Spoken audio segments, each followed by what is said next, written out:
Anthony Azekwoh grew up as a kid who loved stories. In fact, my parents seized my books at some point. So I had to borrow books from my friends and redo my wardrobe. Reading them, writing them, and imagining the world inside them. Under the guidance of Kola Tubosun, he learned to take language seriously and became obsessed with finding his own voice. At Covenant University, he pushed back against what he felt was a restrictive environment. Covenant is the first time I'm in close contact with crazy people. It's like... Then in December 2016, his laptop broke. And that setback forced him to look for a new outlet. I'm back now. New stuff coming soon. He picked up A4 paper and started sketching. One commission led to another, and with the money from his first job, he bought a graphic tablet and taught himself digital art. With encouragement from artists like Duro Arts, Duke's Art, and Renike Olusanya, he doubled down on improving his craft. And then came The Red Man, the piece that traveled far beyond his page and took on a life of its own online. The attention he gained as a digital artist eventually pushed him to leave university and focus fully on building his career. From album artworks for Afrobeats acts like Young John, Show Them Camp, Black Bones, and Adekunle Gold, to his recent wedding series, Azekwoh has highlighted the blend of writing and visual storytelling that makes his perspective so unique. Well, damn, that's a good question. That's a good ass question. This is the story of how Anthony Azekwoh became an overnight success. Hi, welcome to another episode of Overnight Success. My name is Oluwamayowa, and today I am joined by visual artist, internet troublemaker, Anthony Azekwoh. Hi, Anthony, how are you doing? I'm fine. I haven't caused trouble in a while. I've been on my best behavior this year, I feel. Maturity. Yeah. So when I speak to people in here, I usually start by asking them a personality question of some sorts. So you've got two buttons. Okay. One of them, if you press it, everything bad in the world will come to an end. 95% chance. The other button, if you press it, 5% chance that everyone on earth will die a long, painful death. Which one? There's no but. So you have to pick one. Which one are you? Which are you going with? It's kind of a fucked up. I guess I'll go for 95. You go with the 95? Yeah, but what's the con of everybody then? Is it just that, just the suffering of everyone? Yes. So you're inflicting sufferhead on the whole world. But it's is there a payout? I'm trying to... There's no payouts. It's just suffering for no... Yes, just suffering. I think I'll go for 95%. Okay. So you grew up in Lagos? Yeah. Went to White Sands? Yep. Talk to me about your childhood and how that shaped the person you are today. Man, I feel like my childhood was weird. I was a very anxious child. And yeah, I definitely did cause trouble because I'm realizing now that I was very sensitive to the environment, to what was happening. And I feel again, you're in White Sands, you're with other boys, and words emotions and depression, anxiety, these are things that weren't in that lexicon at the time. Mm-hmm. It's just kind of you were just weird. And so it's I feel I definitely used to act up. I go into fights, my once gesture, I was very just all over the place just because I feel I couldn't quite also self-regulate. It's I'm feeling all these things and there's a lot of this anxiety and some depression and all that. And it's who do you speak to? You don't have the words to describe what it is that's going on in your head. And yeah, it just was very weird at the time. And I feel at home was also very weird because I'm the eldest of three. So it's also not having many outlets, I would say, was the first thing in terms of just describing my emotions and also having people to talk to. Then I feel another thing with my childhood was I was also obsessed with stories and books. I was just, anything I could read, encyclopedias, books this one. In fact, my parents seized my books at some point because they were I'm doing that. I'm reading novels too much, but I just focus on my school books. So they actually took all my novels. And I was dog, so I had to borrow books from my friends and redo my wardrobe. Just hide. So yeah, I feel just for a while I was just I was the black sheep for sure, just causing problems here and there. Okay, so after your experience at White Sands, you went to Covenant. Yeah. And that's an experience that you are very outspoken about. Yeah. Talk to me about what happened when Anthony went to Covenant. So a big thing had happened between that, when I entered SS1, obviously again, as you get older, you're starting to understand more and more, and I started writing. And I was introduced by Kola Tuboshun, who he put me on to like writing, and with writing came. How did you interact with Kola Tuboshun? He was my English teacher. Also, he used to teach at White House. Yeah, he used to teach at White House. Oh, okay, that's really cool. Okay. Yeah, so he used to teach at White House before he went to Google and started doing crazy stuff. But, yeah. And I remember seeing like you're seeing this writer in front of you, so I'm like, oh, so writers are real. Like that means technically I could do this thing. And he gave us an assignment one day to create our own blogs, which was interesting because now we're interfacing with the internet at that time and actually making stuff. So with that came the ability to like start thinking and like finally it's like, when you're like deconstructing your thoughts, especially as a young person, you're like, oh, this is why.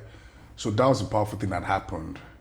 By the time I get into Covenant, it's like, yo, this is insane. So I grew up in a like chill Catholic household. In the sense where it's like chill Catholic. That's the first time someone used it's like it's like they were Catholic, but it's like comparatively just wasn't that like, it was never like too crazy. I think my mom was like on it, my dad wasn't too, so it was very like moderate in terms of like the extremism that I came to now see. So Covenant is the first time I'm kind of like in close contact with like crazy people. It's like I'm seeing like it's so confusing. I'm scared. I'm like every Sunday I'm like, is this how you guys live? Like damn, like But in truth, it was a really restrictive place, not just in like movement, but also in like thoughts and expression. In the sense where it's like every move was regimented. Everything you had to do had to like conform in this day. You had to wear so and so, be at this so and so time. You had to, do this and do this and do that. And it was a very like abusive place, physically, like psychologically, like some people went through like sexual assault. And it's this first time I'm interacting with like Nigeria on like a proper like way. Do you get? Because I also grew up in like a privileged, sheltered home. Like it wasn't until uni, and it's insane to say, but it wasn't until uni that I realized that you could run out of money. I was just like, normally you just ask your dad or something, but I just realized that, oh no, like this is real life and stuff gets real. So yeah, Covenant was crazy, bro. And I think it's like, another big thought that formed then was that, oh, my elders can be wrong. Because it's like, I'm seeing people getting hit, I'm seeing young women being hurt, I'm seeing like all these forms of corruption on these very like weird levels. And I'm like, damn, like, this is crazy. Like, this is insane. It felt like I was in a crazy place because at the same time, you're also seeing the press and the media and the whole world say, this is the best university in the world, you're lucky to be here. And at the same time, it's like, I'm in this horrible place, for me at least, and I'm depressed, and I'm confused, and it's like, this is odd. So that to me was like my first interaction with, I would say like, it was my first challenge of like personhood. It's like, I kind of had to like figure out, okay, how am I going to navigate this? Because it's like either you be quiet and you stay through your 5-year sentence or you don't. And I feel like there are certain actions that they took that made it clear, like, do you get like, okay, this can't go the way either of us. For instance, I got suspended my first year because I didn't go to church. And I was like, cool. But the way they suspended me was also more sadistic. It's like they waited until my exams were about to start. And so you can imagine I'm studying. I'll never forget Chem 121. I've studied, I'm waiting. Oh, no. I'm ready for my exam. And the invigilator was like, big dog, I'm sorry, your name is not on this list. Yeah. But I'm like, guy, I came for all the classes. I've done all the tests. You get like, what? They're like, I don't know, man. You have to go to the higher ups. I go to the higher ups, and that's when I realized I've been suspended. But mind you, they had told my parents like a day before. So I was the last person to know in this whole cycle that I was suspended. And I was like, wow, great. Yeah. So I wasn't allowed to write exams, which automatically means like an extra year. So the whole thing got crazy. The 2 years after, I was suspended again for having facial hair. So what happened between those 2 years is that I'd written an essay about them, about just the experience, and me basically saying that, look, like, you guys, this is kind of fucked up. But in kinder words, because in my head, it feels like, and my gripe with Covenant and Christianity in Nigeria as a whole, honestly, has always been, I feel like this thing could be such a force of good. Like, Covenant, to me, could have been this place where, like, young people could actually really, like, interface with each other and, like, be introduced to, like, proper morals and guidance. But instead, it was just this horrible place to enforce, like, other people's ideologies. And so, yeah, obviously, because they couldn't really suspend me for that, because it would drag too much media attention. They just, like, they picked a random thing. They were like, my facial hair, like this is a dress code violation, and like they were like, yeah, suspend him again. Okay. In doing research, I've seen you talk about December 2016 Yeah. being a very formative, influential period of your life. What happened in December 2016? Bro, my laptop broke, and at that time I'd already done 1 semester in Covenant, so I already knew that okay, there's a big problem in front of me in the sense where it's like this uni thing in the sense of this because I was studying chemical engineering. I was like, this is not gonna work out. I could just already tell that I can't see myself in this path. So when my laptop broke, my handwriting also sucks. So it also felt like I had to figure out a way to like just get my creative rocks off. It's like, okay, how do I like, what do I do now that my laptop is gone? Because I was primarily a writer. But luckily enough, we had like A4 like paper in the house. So I was like, you know what, let me just like draw or whatever. So I started sketching, and like the drawings were trash. But I remember I showed my mom, and she's like, oh, like this is nice. And the interesting thing about art, you know, as opposed to like writing, is that, you know, with writing, when you write something, it could be years removed before people find it, you know, and like interact with it, and hardly are you ever there. Art is a different thing where it's like me and you could both express this thing I made in real time. And like this instant gratification thing, part of it, I was like, oh, this is kind of cool. So as I'm writing, it kind of became a thing where I would practice art at night while I was doing my writing thing. And at some point, you know, I would be sharing my stuff online. Obviously, you know how the internet goes. They'll roast me. This is ugly. This is Mr. Difficult. Like, you get like all these. But it was fun. It was really just enjoyable. Like, nobody was really sending. But for me, it was like, I kind of like this thing. Like, it's just fun learning this skill. And at some point, it started to bring in money. So, like, art became like my day job. How did it start bringing in money? Man, the first commission I got was this American. He messaged me, he's like, look, I'll pay you $50, like, do my cover art. And at the time, it's like, this is 2016, I'm still 16. Now we're in like April 2017, I can't forget. And I'm just like, okay, because $50 at the time is like 30-something K, if I remember. And I was like, wow, this is crazy, Bob, man. So I remember I did the cover, he paid me. What did you do with the money? I bought my first graphic tablet. So prior to that, I was drawing with a mouse. So I was teaching myself how to like draw digitally with the mouse, because again, the problem with the pen and paper thing is I didn't have bread, and those things cost a lot. Yeah. And my parents went to like, it's like, we send you to do chemical engineering. This drawing thing is not, it's still in the program. So for me, it's like I'm learning how to draw in the mouse, just grinding somehow, because there just simply wasn't any other way to like figure the thing out. So when the guy finally paid me the money, I finally got like graphics tablets, and I could finally like, you know, use a stylus and like a tab. So yeah, it was crazy, but it was fun. And another thing I've seen you talk about is the power of community. So when you started sketching, drawing, and reaching out to people, other artists whose work you admired, like, talk to me about that mindset that meant you were reaching out to these guys and what their support did for you. Oh, bro, like the support was crazy, and I feel like that's why sometimes even now I'm still like, dog, is life real? Because at the time, again, it's like I'm learning this skill that relatively other people learned like when they were young. Like when you're thinking about people like Duro Arts, Dukes Arts, like Renike, like, you know, these are people like that have been drawing since like primary school. And for me, it felt like, damn, like I'm late. But the advantage is, okay, I can actually ask you guys questions. So me, I'll just jump into their DMs and be like, hi, my name is Anthony, like, I'm a young artist, like, look, like, and I always have specific questions. So for Renike, I'd have questions about texture. For Duro, I'm like, bro, like, how are you doing these things? Like, how do you understand anatomy on these things?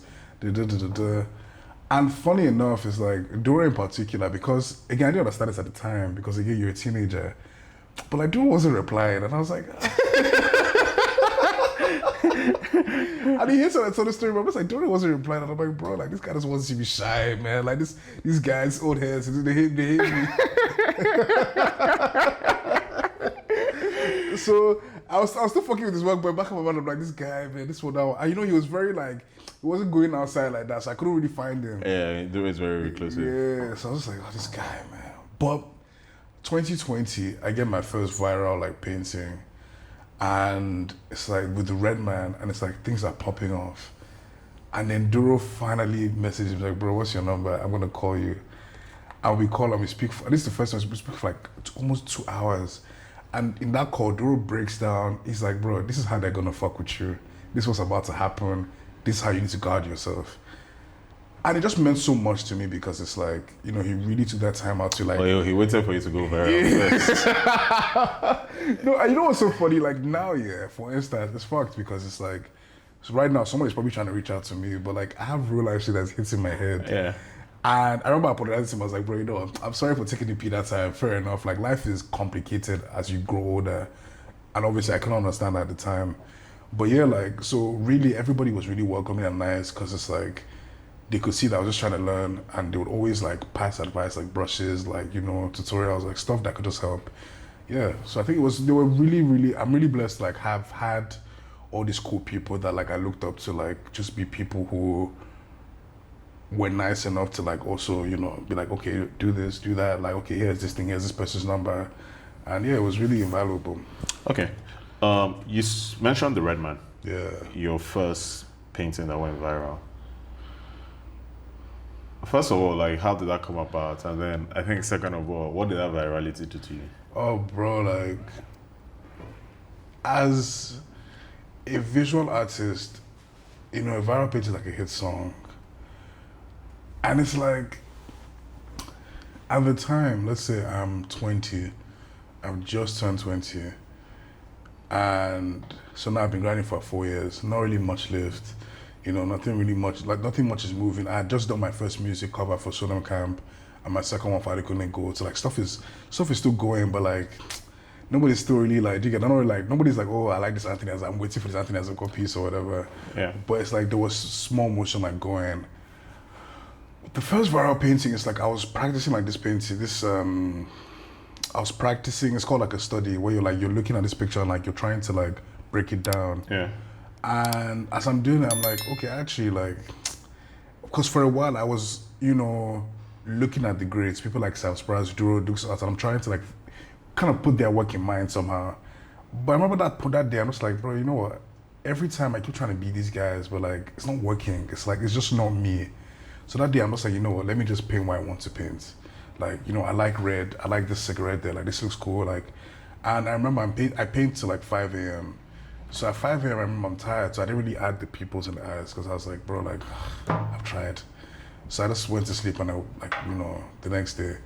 Funny enough, the previous week I had spent 11 hours on this painting called The Commander. And I was like, God, this is the one that's gonna take me out the hood. I was like, I put all my energy into it. I posted it, nobody gave a fuck. And I was like, okay, fair enough. I hate these guys, man. So that day I was like, you know, let me just post something. They don't be as if I didn't post this week. So I posted The Red Man. And bro, it was insane because this is still COVID. Like we're in the middle of COVID now. And in an hour, I'm like, okay, something different is happening. 2 hours, 3 hours, and it's like hundreds of thousands of people are sharing it and saying how this looks so great. It's just like my dad. Okay, how do we buy prints? Now this is not the area of what it did to me, bro. Like it fucked my head because it's like. And I learned another big lesson where it's like, it's not enough to like pray for these things to happen. You also have to be mentally and structurally ready. Like be able to handle it.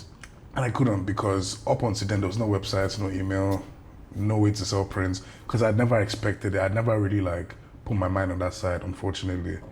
So that night, I'm a group of my friends. I'm like, guys, I beg, how do we do? So I'm making my websites. My friends are kind of giving me advice. My friends are Tofumi, Lotana, and Shegun. And my friend Lotana, she said something to me that day that changed my life. She was like, guy, you're not serious in your life. And at the time, it hurt my feelings. But what she said was like real, like, you're not, if you know you want to do this thing, you actually need to be serious. You need to be able to like kind of push and plan, you know, regardless of how crazy it seemed. So from that day on, it kind of meant me being a bit more serious with like, okay, these are the systems. If somebody wants to buy a print, this is how they go. If somebody wants to know about Anthony, I was like, well, this is where you go. And those things I built that day are still like systems that we use today, like 5 years on. So it was crazy. It really did stress me out. You know, it was very depressing at a point because it's just like, and also, you know, making money publicly, I also started learning how like that affects like friendships and like dating and like. Talk to me about that, actually. Chaos. There was a time, yeah, somebody called me and it's like, congratulations. I'm like, buddy, on what? So at the time, he used to show the number of prints sold. Okay. So the guy's like, "Oh, bro, you just made like X, Y, millions," and I'm like, "I did." So even me, I was actually, I was like, "This nigga's right," and I was like, so I realized that there were people that like accounted the bar for me. And I was like, "Oh, oh, okay, weird." And it just started to like, there were obviously some relationships at the time where it's like, they were now looking at me with a different lens of like, okay, you like, okay, comrade, maybe we'll drop money for this, drop money for that, And it was just like, the shift was very weird for me at the time.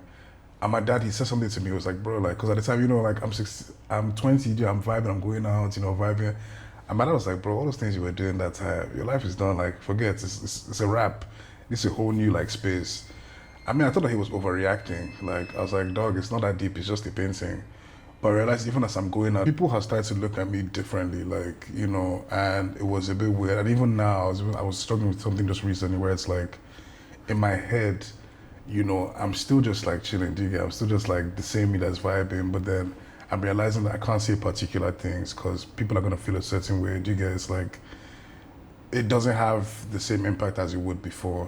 So especially when like maybe younger people or people around my just sharing like their thoughts, if I'm like talking about it, I have to be very careful because there's a bigger platform now and these things can be spread and take on a whole different light. So yeah, I feel like stuff like that really like took me a while to adjust to, and I'm still kind of adjusting to it. Knowing everything you know now, like if you were offered the same opportunity when you got it, would you take it? Of course. Okay. Yeah, I would, like my app. Okay. I think something I'm curious about is, as you have kind of grown as an artist, obviously trying out different like methods. And so like what is like the underlying philosophy around how like you experiment? Like what are you looking for? What are you trying to do? What's the outcomes you're looking for? I feel like for me, it's just like this endless pursuit of better, if that makes sense. It's like, even now I'm still watching like tutorials, I'm trying to figure out like, it's like there's this idealized perfect piece in my head. I don't know what it is, I don't know what it looks like, but it's like every painting I'm doing, I'm like looking for it. And every painting I do, I'm always seeing like the mistakes and errors and stuff that, I could have done this better, I could have done that better. But I've also learned that you have to let those things go and like continue, because if not, you're gonna stay on one painting for the rest of your life. But I feel like for me, it's almost like I'm trying to get to the core. I'm trying to find like the truth. Like I'm trying to be able to, as much as possible, replicate this idea of beauty I have in my head. This idealized form of like truth and clarity, where it's like you see this piece and you're like, I get it. And that to me is like, it's weird, but that's where I'm trying to get to. I'm trying to be able to write so clearly and so distinctly that when you're able to read the sentences, you understand perfectly what I mean. But that gap between your mind and your hand is like, it's millions of miles apart, so you have to keep training it and training it. So I feel like that to me is it. That's where I am in terms of like the process, where I'm still very much training my hands and my body to kind of like follow exactly what it is. So yeah. Okay. Out of curiosity, what's your process? Like what's your artistic process? To make a painting? Yeah. It's very much like, right now it's similar to like a lot of the old masters, and it changes. So like, if you had asked me this question 3 months ago, it's like a very a la prima thing where it's like, I'm slapping paint on like the digital canvas and I'm like able to kind of form the image like slowly layer after layer. Right now, the process is similar to like a process that like Rembrandt used, where it's like, I tone the canvas with like a brown or like let's say like an ochre, and I'm going like layer after layer, like using dark paints to define the forms first, and then I'm going like, light layer after light layer to describe light and shadow. Then I'm adding color like slowly. So it's a very traditional process, but then I've modified it a lot for like the digital like environment that I'm in. Okay. So right now, you have the streets in your lock. I have the streets in the lock, yeah. Based on this, The wedding. And the first thing, I mean, I have a thought. I don't think you thought this thing, like, you can tell me if I'm wrong. And you I mean, I also know that, like, you might not want to spoil you might not give away the act. But, like, when you started, did you have all these things planned, or did it take a life of its own? So it's so funny, man. Like what actually happened was there was a period of quiet between July and end of August that I was just practicing stuff. So, because again, I'm always like practicing, training, like doing some stuff. So it's like, I think at some point in September, I was just looking through my hard drive and I'm like, okay, I'm trying to post something, but what? Wait, so you've had this for a while? Yeah. What, the whole thing? Or Not the whole, but that the first painting, the bridesmaid. So I'd had that for a while. And I'm like thinking like, cause so I'll show you some other stuff, like some other stuff that could have been like posted. So it's like I have like this selection of paintings and I'm thinking, okay, which one are we going? And all of the paintings were a departure from my normal style. Because if you know, this is like a whole different thing. Yeah. And it's a style that I attempted. So this style is the Commander. That Commander I mentioned in 2020. I'll show you the painting as well. It's like, that's what I was trying to do that year, but I couldn't quite. You didn't have the right. skill set to do it. And also people didn't really send. Yeah. Because it's like, for something to hit, it also has to be a contrast. Part of the bridesmaid this was something new from me, and this is something new from an artist that was used to do something else. So there was also that like realm in it. So like I remember I had like a couple paintings to select and I was like, this bridesmaid one looks, and it wasn't even called the bridesmaid, it was called something else. But I was like, okay, the bridesmaid, that seems interesting. Like, so let's just put that out. Let that be like, let's see. And then it went crazy and I was like, and with these things, I never like engineer them. It's like, so I never know which one is going to go over. Annoyingly, it's one of the most annoying things ever. It's like, I wish I could tell which ones go, but I guess that's part of the fun. So when it went viral, I'm like, okay, I'm eyeing it. My main thing was, I learned from that 2020 time that if you're trying to do a series for series' sake, it gets boring. Like, and it's like, it feels forced. So my first ever series was very much me trying to capture the lighting in that first bottle. And I remember how that felt. And so since then, I'm just like, I prefer one-offs. So anyhow, I'm promoting the painting. And slowly, this like crazy like idea and plan starts to like form in my head. And I'm like, okay, this could be fun. This could be interesting. I'm like nursing in my head. I'm like sketching. Me and Kiton, my manager, I'm like talking with him. And then, you know, I'm like, okay, let's see it. So I start painting these things. And as I'm painting, it's kind of like taking on its life of its own, but then I'm also like directing it. Like there's this plan I'm structuring in my head, like I'm doing my little notion thing. And I'm like, you know what, I fuck with this, okay, let's do it. So, and then when I put the second painting, by the time I put the second painting out, a couple of weeks had passed, but by then I had the vision of like, okay, this is where it's gonna go. That's how you're gonna stretch this thing out. Yeah, and then it's like, but again, there were more surprises along the way in terms of just like, there are some like clues and ways I wanted the story to go that the audience completely rejected. And so did you adapt based on that? No, I was just like, I realized that, okay, every time I'm trying to like steer you guys this way or steer the story this way, the audience is like, no, fuck off. Like, This is how we want to go. And I'm like, this is odd. There's a tug of war happening. Like, so there were times that I would try and like input my own canon and it's like, nah, G, like, no. And I'm like, this is odd. For the first time, it's like, there was this boundary being But that's drawn. power. Yeah, I was like, okay, this is interesting, like, cause it's like, bro, I'm telling you, there were times I updated the website. I'm trying to like form this like canon, like, you know, cause I've planned this thing in my head, and the niggas like, nah, bro, take this shit. Like, it's not hitting. Like, there wasn't that connection. The real connection with the story was they're seeing the thing and they're able to kind of make the story themselves. And everybody's coming together and being like, okay, we like this one, we don't like this one. This is where we're going. And I was like, okay, this is cool. So by the best man, I was like, okay, like, this is how you guys want to play. Okay, me too will play. Like, me. So now I have my own private thing. I'm doing my own thing, but there's no insistence on the audience anymore. It's like, I'm with everybody on like what we're doing. So again, at the same time, there was already a map as well. So it was like a seating chart. There was like stuff that earlier collectors had because, you know, I wanted them to like see where we're going. Because everybody kept asking me the same questions, like, bro, are you planning this shit? I'm like, God, like, just trust me, we're going somewhere. And even now, we're like trying to get into what I'm calling Act 2 with like the thing, which I can say after. And it's like, it's been fun. I think it's been really interesting having this like, because it's not even like a release anymore. Like, this conversation I'm having with like thousands of people in terms of this is what we're all thinking about this thing, and this is where we're coming together to talk about it, and this is how we think it's gonna go.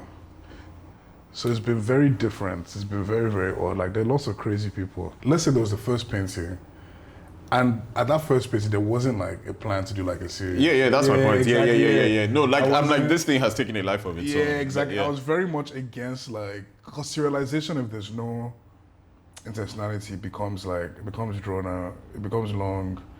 But it's like, I don't know if now's the time to talk about, but I'm going to talk about like when the fuller collection is done. But earlier in the year, like, I had my friendship group, you know, and for like different reasons, like the whole thing split apart. But what was interesting in that was that, like, when I looked at the events after, it's like there wasn't a main villain or like hero. You get everybody played their own parts. Is this inspired by that? Yeah. Interesting. It's like and that's why, like, someone was talking about like the paintings. I'm like, nah, if you look at the paintings, even the color hues change. Like, it's not one static word, but everything is kind of like independent in a sense, but it's working together. But still, there is that idea of everybody's the center of their own chaos here. And it's like, you're looking at them and experiencing them in that way, and you can connect them, but there's also that central theme running, if that makes sense. Okay. And that to me made more sense in terms of the serialization, because it's like, then I could properly tackle like each painting and each story on its own and feel good, because it's like, this is its own thing, as opposed to like trying to make this one thing make sense and So yeah, it's been fun. And I think that, like, when people see the entire collection, I think, and as I'm talking about it a bit more, because we've been holding our cards to our chest based on like there's like one or two things we're trying to like fulfill before then. But I feel like at the end, like, stuff is gonna make a lot more sense. Okay, that's really cool. One thing one thing I'm curious about, like, obviously you went to Covenant, but you didn't finish at Covenant. Word. What triggered like that decision? Dog, I was in year 5, and the idea that I wasn't living close to my potential and wasting my time was one, but also the idea that, like, this dream that I was like fulfilling wasn't mine. And it's like, at the same time, it's like, I'm depressed, I'm frustrated, I'm not meant to be a chemical engineer, like, I don't know what the fuck was going on. But there was also this crazy miraculous thing happening on a different side of my life, where it's like people were connecting with my artwork from all over the world. Like, people are buying prints, and I was like making like some steady cash here and there. And the NFT boom was also happening. So it meant that, like, effectively I become a rich man. Like, effectively, like, and I was like, damn. You didn't even want to stick it out, it being your final year. That wasn't my final year, because remember, I was suspended. Okay. They suspended me twice during my exam, so they were paying 2 more years on my sentence. Not sentence. So I was like, bro, like. How do your parents react? Bro, it was horrible. It was like the very traditional response of like, what the fuck are you doing type of P. And it's like, it's just one of those ones where, unfortunately, me and my dad, we couldn't quite communicate well at that time, so I also had to leave the house.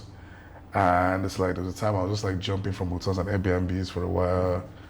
I had to rent somewhere. Like, it was a very like, very painful period, because at the same time, it's like, okay, now that I've dropped out, I also need to like hit the ground running. Like, okay, I need to do my show. So my first exhibition was during this like crazy time where it's like, me and my family were not really speaking like that. I'm also kind of like learning Lagos. And so that one is, you were doing venture capital now. You needed to pay. I needed to like. You needed to pay rent. No. So I didn't need to. So what's good is that, like, because I made the NFT money, low key, it's like I could have just chilled. But my main thing I was thinking about was that, bro, I'm an artist in Lagos, but niggas in Lagos don't know me. They've never seen my work. This is 2021. No, but when you say they didn't know you, did you care about being known? Yeah, I felt like if I'm an African artist, the money just wasn't enough. It felt like I also had to impact like my space. To me, it felt weird that like. So you want a situation where you're out at night and guys see you and like, come and sketch for me because you're Anthony the Big Bag. No, but more like, do you get, like, if you come from a community and the people in that because most of my buyers at that time were like 95% American. And for me, it just felt weird that like, bro, like Nigerians can't connect with me. Do you get? They've never seen this person. We've never been in a show. Like we've never engaged press. Like I felt like I was an alien here, and I was like, bro, this is my home. Like it doesn't quite track.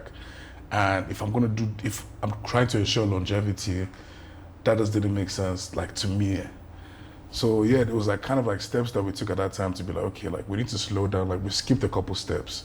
Like let's slow down and start like, you know, really going one by one with it. As a final question, and I mean, this kind of links to what you're saying, where you've spoken a lot about trying to create like a visual vocabulary. And I think that also links to the fact that like there's a huge sense of like mythology in your work. And so it's like, I think I'm looking at you and what you're saying now when you're talking about wanting to be felt, like wanting your presence to be felt in your city. Like where does this idea of how like you want to be represented, like where does it come from? And why is this so important? Damn. Well, damn, that's a good question. That's a good ass question. Where does that come from? I feel like even from like back, I guess when I was a child and I'm thinking about it with like writing, it felt like, I think a part of me felt invisible, a part of me felt very like silent. And I think when I went to Covenant, part of me now felt silenced. It felt like what I thought didn't matter, how I felt didn't matter.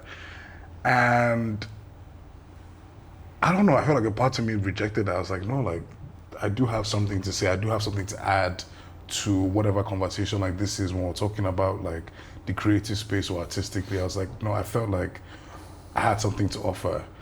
And I feel like it's important to me because I feel like these things they're more than just paintings to me. Like they're part of my identity. It's part of how even I see myself in the world. And I think bringing them to life and actualizing was just important for me to feel like a human being. Not the recognition part, but more so being able to bring this thing into the world and like put it out. Like for instance, I quoted a tweet recently of my first short story, and at the time it's like I'm just posting things, and me, I'm the only one that retweeted it. I'm the only one that liked it, because at the time it's like nobody is really like sending for these things. So for me, it had always been more about being able to say these things more than even people hearing them, if that makes sense. It's like just needing this very atomic need to just express myself, I think has been like the thing that has like haunted me, you know, for a while. Okay. Final two questions. So first one is, you sat down with me today.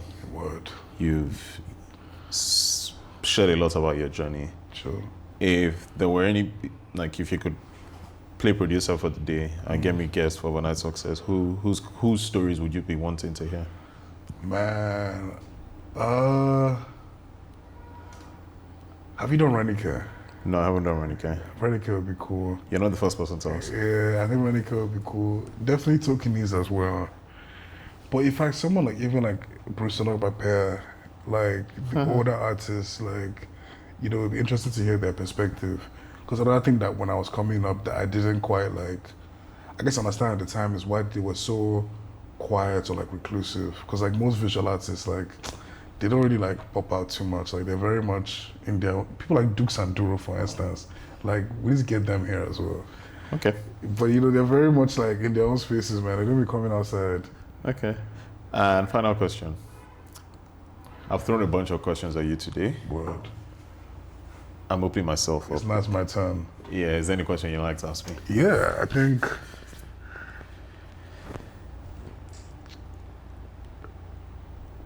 how do I phrase it? It's like, for you, because you also like, you know, you were studying to be a lawyer and all that, like this shift into like media, how would you say that's like an easy thing? Like, do you ever like think about like what life would be with, you know, financial security and like you get like, you know, all the acclaim, like all those titles would bring you? When you say titles, are we talking about like security? Like, you get like, let's say you went through the legal lawyer route. Yeah. And all that. So I think like every time people ask me this question, the context I always give them is that I don't think I could have done anything else but media. Not because I can't do any other things, but I think just because I had a father who worked in media. So like, it's something I have been thinking about a lot, like from childhood. And so knowing what I know now, I think it's there's probably no other way it was gonna happen. Like I think like it was almost like a natural fit. I do think sometimes I'm like, it's more like how different will my life be, but I'm not complaining. I'm very grateful for the opportunity I have had, the work that I get to do, the work that I'm, still doing. And I think like, because I'm very big on like the fulfillment, I don't think I would have been fulfilled like doing all the other things. So I just want to maximize the fulfillment. Like this is passion work, this is legacy work. It just has to do everything else it needs to do. I feel like one last question and then one last statement. I feel like the question is, now as I'm getting older, I guess it's like, to me sometimes I'm waking up and I'm like, this is my job. My job is like kind of crazy. Like, do you feel fear like sometimes of like that walking on air feeling? Do I feel fear? Because you're an unpredictable industry like me. Yeah. So I'm trying to answer this question as honestly as possible. Honestly, I don't engage the fear because I just think that nothing productive comes out of that. So it's like, I have like bad thoughts like at the back of my mind and I'm just not engaging or acting on it just because for me, just even acknowledging it, it's like, yeah, you've made it real. Because then the thing is, it now starts preying in your mind and then it starts affecting your performance. Like I think of, it's so funny, like this is like a parallel. But I remember when I was in high school, my final year, 100 meters, I was in the final. I had smoked it in the heats. Yes. And I remember one of my guys telling me that he was going to false start. Like he was going to do a false start. Yeah. And bro, when we were like, you're waiting for them to essentially blow the gun. Because this guy had put it in my head that he was going to false start, I stalled my start. And so I ended up coming third. I didn't win. And bro, I was so upset. But I was like, yeah, because I fucking let this guy get into my head. Like, so that was like 15-year-old me just taking like an important lesson. Where it's like, you don't let your haters, you don't let your ops, you don't even pay them any mind. Yeah. Like, don't let them accept real estate in your brain because it's like it makes you insecure and then you act out the insecurity. And it's like people will look at you and don't understand that is what's happening. That's what's happening. So yeah, like, I mean, sure, fear exists. Don't engage with it. Don't let it in. Fair enough. I mean, thanks for that because I feel like I've also been, because obviously it's always one of those things like 90% hate, 90% love, and it's like 10% hate. And we're always fixated on the hate. Yeah, that hate. No, it's not worth it. And the last thing about the wedding, because it's like, again, one of those things where it's like I want to talk about, but I'm also still like collating my thoughts. But one thing that was also beautiful to me is that like, as a child, I've been following my mom to these weddings. And weddings were like theater. Do you get what I'm saying? Yeah. Like you're seeing that auntie negotiating with that waiter because guy, you haven't brought food yet. There's those two people that came, but like they're actually low-key tired and they only came because you invited them. They're about to step. There's this person that's low-key angry because that thing you did. I'm not even happy that you're having a wedding. I always used to observe all this and I'm like, this is kind of fun. And so if you looked at my work, my sculptures, you're seeing all these women again. Like it's like you've all been coming to this wedding in my head. And I feel like this, to me, the collection is like this combination of all those thoughts and feelings, but also the idea that despite our different reasons and thoughts here, we all still come for the wedding. Yeah. Because it's important that we witness this thing that we're about to witness, whether it's like unity or love. And I feel like right now, at least to me, it feels like it's getting harder and harder for us to come together and talk about different things in a way that doesn't involve us like bringing our fists or being like, you fucking bastard. Like, and I feel like that's one thing I did love or do love about the collection, where it's like, different people, despite their thoughts and like different opinions and stories, have been able to come together and be like, you know, I have my different thoughts and ideas about this, but we all like it. Like, I like this, I have feelings about this. And that's been fun. It's felt like a proper wedding, a proper collection of different people with different thoughts and ideas. And that's something that we're really trying to land properly, let's say. Okay. Anyway, this has been a very good chat. I really appreciate your time. I really appreciate your candor. Thank you, Anthony, for joining us. Thank you for and having to the me. viewers at home, catch you this time next week.